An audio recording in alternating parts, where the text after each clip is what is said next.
Tengok. Sebab tu tuan-tuan, Saidina Umar ni hebat. Kerana apa hebat? Kerana tangisan dia. Selalu menangis. Dia duduk sampai nampak luar ayat mata ni teriak.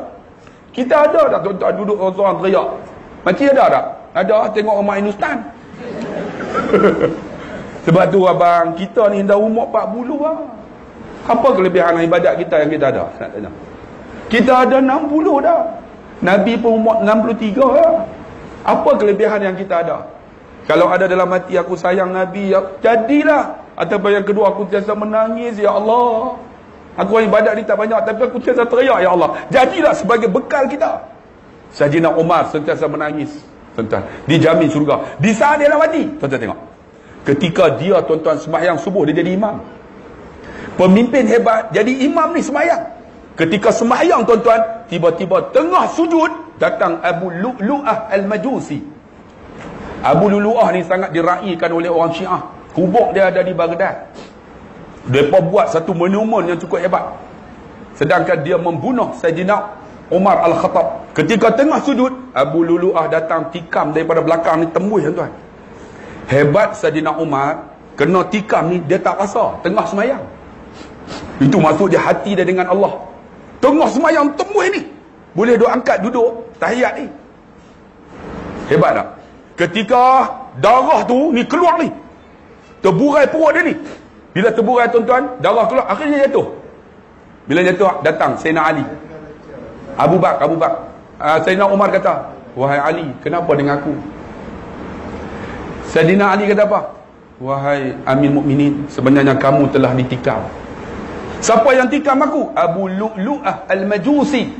Maka kata Sayyidina Umar, sesungguhnya benarlah janji Rasulullah bahawa aku akan mati dibunuh. Lalu dia kata, wahai Ali, tak adakah minuman aku terlalu dahaga? Ataupun dia tanya, dengar kata, tidakkah aku telah selesai solat? Maka Sayyidina Ali kata, belum. Selesaikan solat aku, dia kata. Tuan-tuan bayang tengok, masa tu dia pun nak cabut ni, nak cabut pedang. Dia kata, selesaikan solat aku. Masa solat, cabut. Lalu Sayyidina Umar nak habiskan sembahyangnya.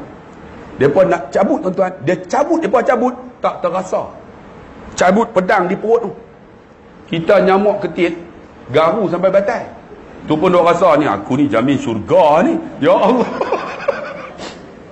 Sayyidina Umar ni duduk semayang, cabut pedang ni tak rasa. Sebab apa? Hati dia dengan Allah. Kita nak lahir hati dengan Allah ni macam mana? Orang yang sentiasa menangis ingat Allah, hati dia akan dekat dengan Allah. Kan ni, cabut tak terasa. Bila tak rasa terbuai. Bila terbuai, jatuh, tuan-tuan. Dia kata, Ali, aku terlalu dahaga. Kata Ali, tak ada lagi minuman, wahai Amir Mukminin. Apa yang ada? Ada segelas susu kambing. Lalu diberi, kata dalam sirah, dia minum, tuan-tuan. Susu itu keluar melalui perutnya. Keluar ni. Sebab terbuai. Akhirnya dia mati, tuan-tuan, dalam mihrab Nabi SAW. Kita agak-agak boleh mati dalam mihrab Nabi ya? Kalau masjid pun tak pernah main. Kan? Boleh mati dalam mihrab masjid tak? Tapi yang ada ni semua main masjid lah, alhamdulillah. Kan? Ni mati dalam mihrab Nabi. Tuan-tuan bayang tengok. Dia disebut sebagai syahid mihrab. Dia disebut sebagai Al-Faruq, yang membezakan benar dan salah. Dia juga disebut sebagai pendahulu wahyu. Sebelum wahyu turun, pendapat Sayyidina Umar sama dengan wahyu. Tu hebat. Kerana apa, tuan-tuan? Kerana dia selalu menangis, tuan-tuan, bila ingat Allah Subhanahu Wa Taala. Ini sahabat yang baik. Yang ketiga, sahabat yang baik, tuan-tuan, ialah Sayyidina Uthman bin Affan. Kenapa Sayyidina Uthman bin Affan jadi sahabat Nabi yang paling baik? Kerana dia banyak infak, banyak sedekah. Kalau tuan-tuan nak tahu, kalau pergi depan Mekah, depan Kaabah tu, depan Masjid Haram, ada satu, tuan-tuan, nama Abrosh. Abrosh itu ialah wakaf Sayyidina Uthman bin Affan. Sampai sekarang ni, tuan-tuan, itulah aset dia. Dan digunakan untuk Sayyidina Uthman sampai sekarang. Saya nak tanyalah abang-abang, pakcik-pakcik, manakah harta kita yang kita boleh guna untuk masa mati kita ada? Ada tak? Kokolah kita wakaf satu tanah ke untuk orang mengaji, ada? Ada tak? Kokolah kita beli tanah wakaf ke, ada? Ada tak? Tanya. Kalau ada, alhamdulillah. Kau tak ada aku. Ada jadilah. Ada orang buat wakaf, kita buat wakaf.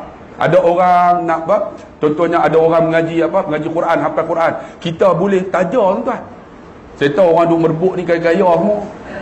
Tidak, tak ada. Saya tengok main tadi semua BMW. Alhamdulillah. Sebab tu saya nak bagi tahu, bang, kakak, rezeki kita takkan ke mana. Tapi kalau rezeki kita untuk buat benda baik, itu bekal kita di akhirat. Sebab tu ingat, Sayyidina Osman ni banyak infak sungguh. Dan alhamdulillah, ketika masa hidup dia, tuan-tuan, dia telah membeli satu telaga yang dibuat oleh Yahudi di Gali. Macam mana? Dia beli, tuan-tuan, pada setiap hari Rabu dan Khamis dia bagi free. Akhirnya Yahudi tu jual, tuan-tuan, kerana taktik perniagaan Sayyidina Umar. Dan telaga tu, tuan-tuan, masih ada di Madinah dan ayatnya masih diguna. Tuan-tuan bayang, Sayyidina Umar, Abu Bakar, Osman ni dah mati lama dah. Tetapi aset dia sampai sekarang dia dapat bekal lagi. Saya nak tanya, apa yang ada untuk kita bekal di akhirat esok? Itu Sayyidina Osman. Yang ketiga, Sayyidina Bilal. Yang keempat, maksud dia, mereka faham lah tu. Sajalah buat bagi langkau, bagi lambat. Yang keempat ialah Sayyidina Bilal. Kenapa Sayyidina Bilal, tuan-tuan, dia jamin syurga? Kerana wuduknya. Ingat tak? Ketika Isra' Mi'raj, Nabi naik ke langit, tiba-tiba Nabi dengar tapak kaki Bilal bin Rabah.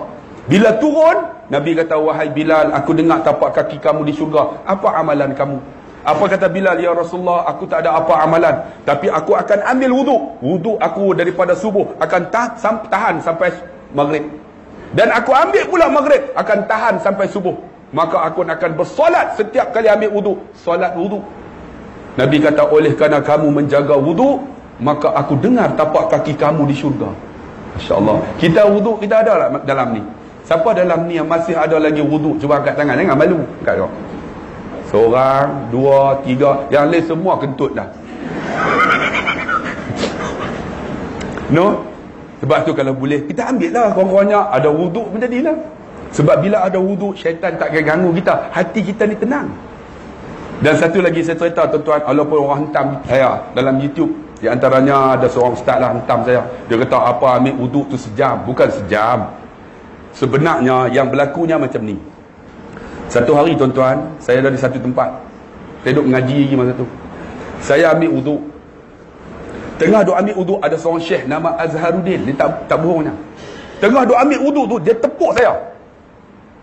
Dia tepuk. Saya tengok dia, saya buat tak tahu, saya ambil juga. Elok ambil, saya pergi sembahyang. Usalli sunatan duha. Masa tu sembahyang sunat duha. Allah, dia tepuk. Dia tepuk terus sekali, tengah sembahyang berhenti. Sebab orang tepuk. Limadha ya syekh? Rahmaratan ukhra. Dia kata, pergi sekali lagi, ta'khul wuduk, pergi ambil wuduk. Rupanya dia tengok saya ambil wuduk tak betul. Saya kata, ya Allah, pasal apa ni? Tadi dah ambil dah, katalah 5 minit. Patah pula pergi ambil wuduk. Dia tengok saya. Saya pun, bila dia tengok, kita buatlah lambat. Lambat tu taklah sampai ambil semua sampai setengah jam. Tak lah, lambat lah, maksudnya 3-4 minit. Tapi daripada tadi tu dah 5 minit dah. Pergi sembahyang, maksud dah, okey, lambat lah. Dia tengok lambat. Kumuk pun. Tak lah. Tak lah. Habis apa semua, pergi. Usallis, dia tepuk. Saya kata, ya syekh, lima dah. Maratan ukhra. Sekali lagi. Ta'kul wuduk. Pergi ambil wuduk. Pasal apa pula dah? Siapa pergi ambil juga? Pergi ambil kan. Dia tengok, kita buat lambat. Tadi dah 5 minit dah. Ni campur lagi 15 minit dah. Betul tak?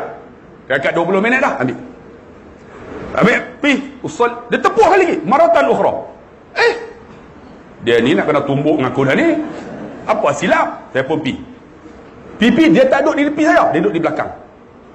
Tengah duk ambil wuduk tu, dia main bisik kat telinga. Ya akhi, tad'u ila Allah. Doalah kepada Allah, dia kata.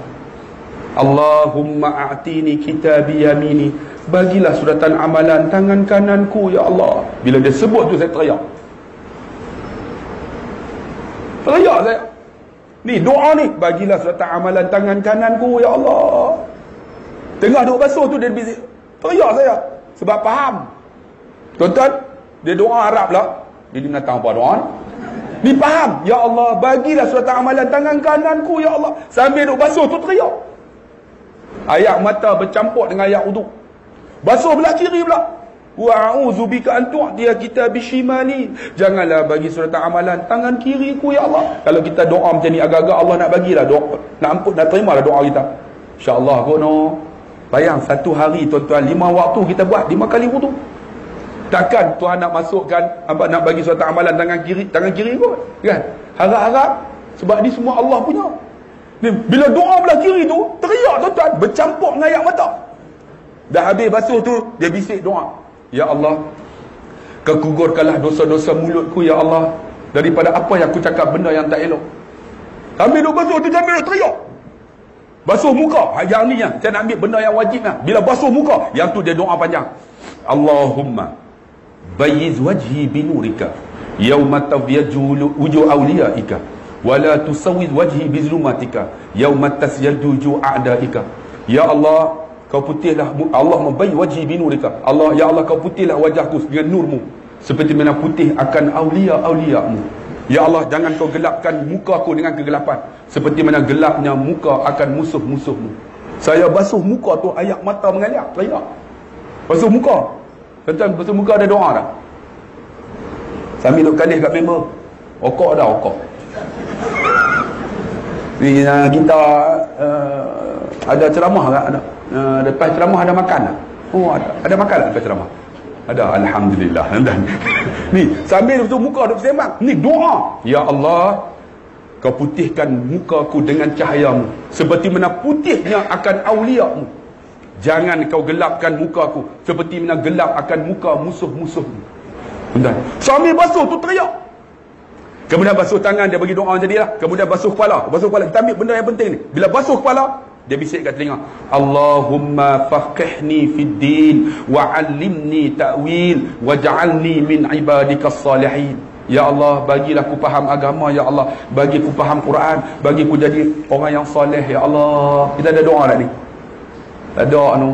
Basuh tu doa lah, tak boleh bahasa Arab Melayu. Ya Allah, bagilah aku faham agama ni, mengaji ceramah lama dah, duk bengong-bengong ni. Doa, sebab doa ni senjata orang beriman. Doa ni, ya Allah, bagi aku faham Quran. Nak faham Quran kena mengaji tak? Bukan boleh baca dia.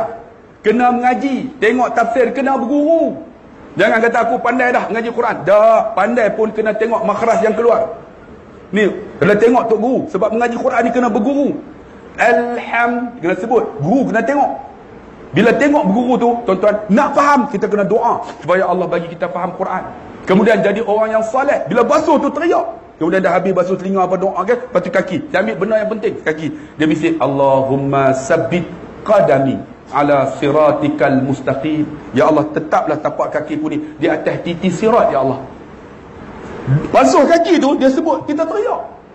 Habis-habis tengok waktu kita ambil mula tu yang ambil sampai dekat 40 minit, dekat sejam. Daripada hak mula tu, duk ulang-ulang tu, jadi panjang. Baru pergi semayang. Usalli. Allah tu, tak fikir dia adalah angkat-angkat takbir. Ya Allah, sedapnya semayang aku. Pasal apa sedap? Kerana wudu. Sedap semayang. Nak cerita sedap, tak tahu. Makcik pernah makan tak? Pernah makan tak buah pelam? Pelam pernah makan kan? Buah pelam tu kalau kita ambil, saya nak ceritakan, ambil buah pelam tu. Pelam yang paling sedap ialah pelam harum manis. Sebab masak. Jangan ambil itu. Ambil pelam telur. Dia besar ni ya. Kupas kulit dah semua. Dia isi dia putih dia. Ini analogi. Isi dia putih. Kemudian cari kuah rojak Mak B. Analogi. Ambil kuah rojak tu, kan Mak bagi tu. Beli kacang bubuh di atas. Lepas tu potong ni. Buah pelam tadi belah jadi 6. Ambil satu jorong. Kemudian cicah dekat kuah rojak Mak B. Ini analogi. Cocok bagi besari tu. Kemudian tunjuk dekat tuan-tuan. Kemudian buh dalam mulut. Telai yang liok dah tengok. Pasal apa kakak, makcik, abang telai yang liok? Sebab kita pernah makan buah tersebut. Macam tu ibadat. Orang yang pernah buat, nak cerita tak reti bila dia pernah buat. Analogi je dah. Contohnya, kita pergi semayang. Kita ni selalu semayang. Kita pergi rumah orang. Tengok-tengok, masuk waktu. Allahu Akbar, Allahu Akbar. Kita rasa macam mana? Tengok-tengok, dia duduk tengok TV. Buat tak tahu kan? Kita, ya Allah, nak habaq, takut nampak macam alim sangat. Kan? Lah macam mana ni? Ish, Ataupun kita biar ataupun mampu biar kita balik qada, maksud dia iman kita tak ada. Tapi kalau kita, ya Allah, macam mana nak abad ni? Kalau khabar nampak alim, kita tandas mana? Kita pergi tandas ambil wuduk, semayang tak mana-mana. Maksud dia kita ada iman. Kemanisan itu orang yang pernah buat. Sebab tu tuan-tuan, ni ambil wuduk tu dah habis, semayang tu sedap. Nak cerita tak reti. Allahu Akbar, rasa sedap. Ya Allah, sedapnya rasa. Sebab apa? Sebab wuduk. Wuduk inilah yang menyebabkan Sayyidina Bilal masuk syurga. Kerana kehebatan wuduk. Sebab tu abang-abang pakcik yang dikasih, Bilal ni hebat tak hebat, walaupun dia kata ini hadis tak apa, cerita yang tak berapa mutawatir, tapi saya nak ambil cerita ni, banyak orang cerita, di antaranya Ustaz Dasuki cerita. Bilal ni duduk di Damsyik, kubur ni ada di Damsyik. Saya pernah pergi Syria. Ni saya nak pergi Syria bulan Julai ni. Dengan Anas Al-Arabi, anak kepada Datuk Alim. Nak pergi tengok apa yang berlaku di Aleppo. Bantuan macam mana. Dan alhamdulillah kami juga akan melancarkan kutipan derma itu dengan naik kapal. Lepas tu makcik-makcik lamalah duduk kat Sungai Petani ni, jom naik kapal pula. Naik kapal dengan saya, tuan-tuan akan dengar sentuhan kalbu tu dalam kapal. Jadi tak boleh lari. Saya kata teriak, tak teriak aku buang dalam laut. Sebab kami akan bersama, saya dengan kumpulan Hijaz, selama 4 hari 3 malam, InsyaAllah bulan September. Nanti jomlah. Kebanyakan kalau orang yang pergi nanti, kami bersama dengan Mapim nanti. Tak main dalam 2,000 lebih lah. Kalau duit adalah, jomlah. Bersama dengan Mapim, kita akan kutip derma. Dan insyaAllah daripada derma tu nak bawa pergi Syria. Di Syria ada kubur Bilal bin Rabah. Satu hari Bilal bermimpi. Nabi kata, wahai Bilal, kamu tak rindu aku kan? Bila sebut macam tu, Bilal menangis. Terus dia ambil kenderaan, tuan-tuan, naik kuda ke naik apa, terus datang. Masa tu dikatakan zaman Sayyidina Umar Al-Khattab. Sampai-sampai tuan-tuan disambut oleh Sayyidina Umar.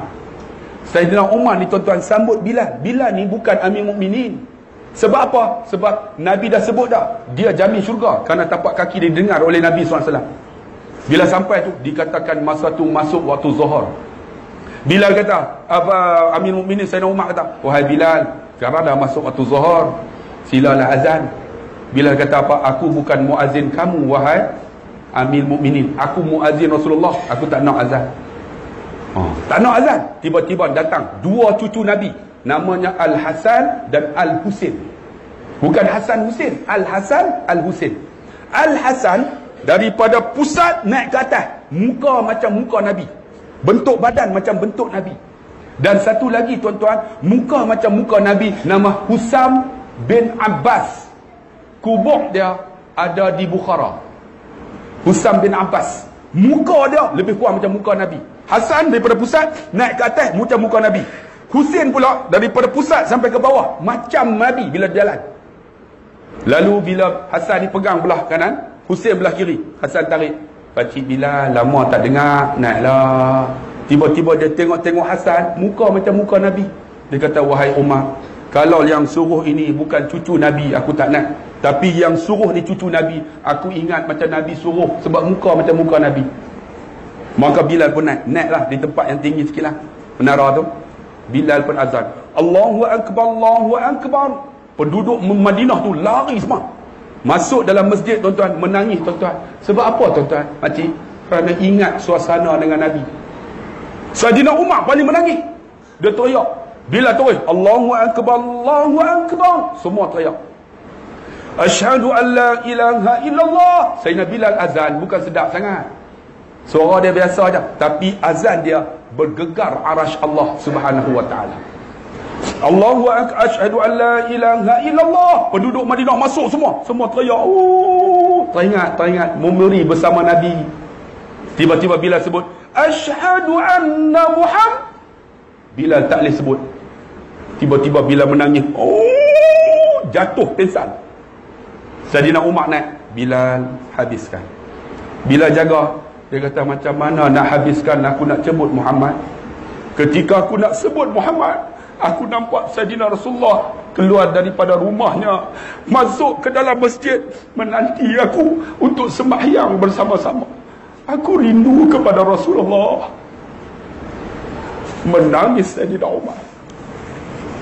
Bang, kakak, itulah Bilal bin Rabah yang jamin syurga.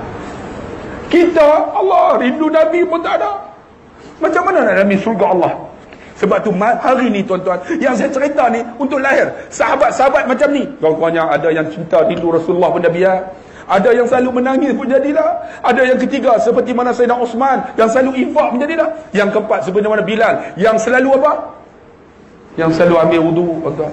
Tuan-tuan yang dikasihi dan dirahmati Allah, sampai pukul apa saya? Pukul apa? Pukul 8, agak-agak betul lah.